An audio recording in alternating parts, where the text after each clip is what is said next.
All right, guys, welcome back. Question I've had here routinely in recent history is, what is the open pilot warranty? Actually, the question comes in phrased more like, hey, Chris, I've got a buddy I want to let fly my airplane. Would it be covered if he does it? And the short answer is one of two things. Is he a named pilot, or does he meet the open pilot warranty? And a lot of times when I say, does he meet the open pilot warranty, guys get a blank stare. They're not sure what I'm talking about. On most every policy, unless it is named pilots only, you're going to have what's called an open pilot warranty or an open pilot clause. You may see it abbreviated in emails from your agent or in bulletin boards or forms, OPW or OPC. What that does is you're going to have your named pilots, which if you're the policy holder and you're a pilot, you're going to be listed as a named pilot.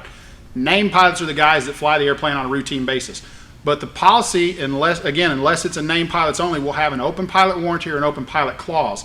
What that is put in there for is, if you have a buddy that you want to let fly it, he's an old friend, he's come into town, and he's got time in the airplane, you trust him. If he meets the provisions of the open pilot warranty, he can fly the airplane and the policy will remain in force. That's the key. The policy will remain in force. You can let anybody fly the airplane you want to, but if they're not named or meet the open pilot warranty and there was an accident, the policy would not respond. So there's two answers to the question when I get a question like that from guys. You can let whoever fly the airplane you want to.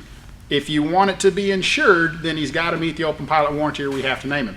Now, typical open pilot warranty on an airplane like this one, a tailwheel, it's probably going to say something like, any pilot with a private rating, at least 300 total hours, 50 hours tailwheel, and 10 in the make and model. And as long as your buddy meets those, your policy is still going to respond. It's still in full force.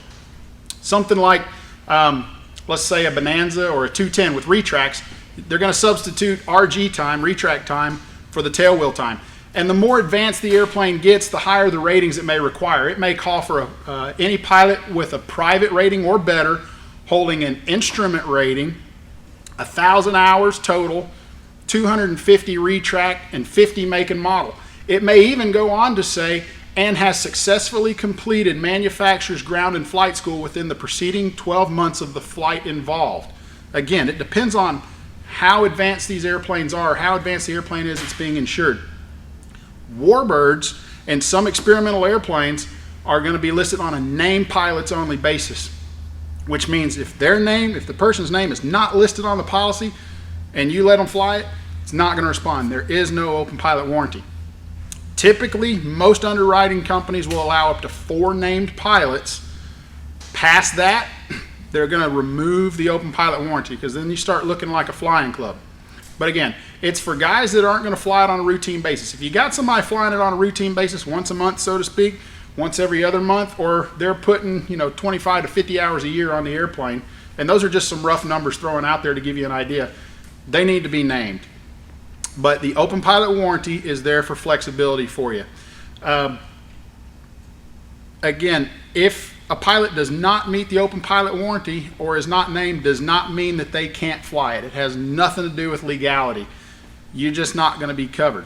Now, if somebody meets the open pilot warranty and they don't have a current and valid medical, or their license has been suspended, fill in the blanks, doesn't matter that they meet the hour requirements and things. If there was a loss, it's still going to fall into the same scenario that you would as a named pilot. The pilot has to have current and valid medical certificates, unless we're talking about a policy that was written for sport pilots or light sport operations.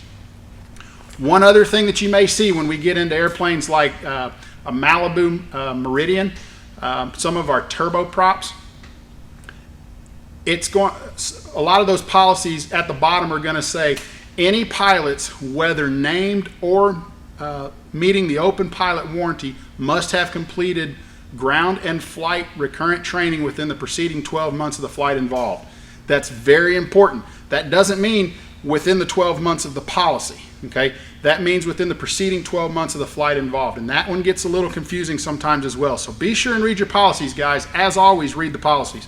If you have any questions, feel free to give us a call. You can find more information on our website, aviationinsurance.com. You can also find information on our blog, clearontop.com. Get out there, get to flying, be safe. We'll see you next time.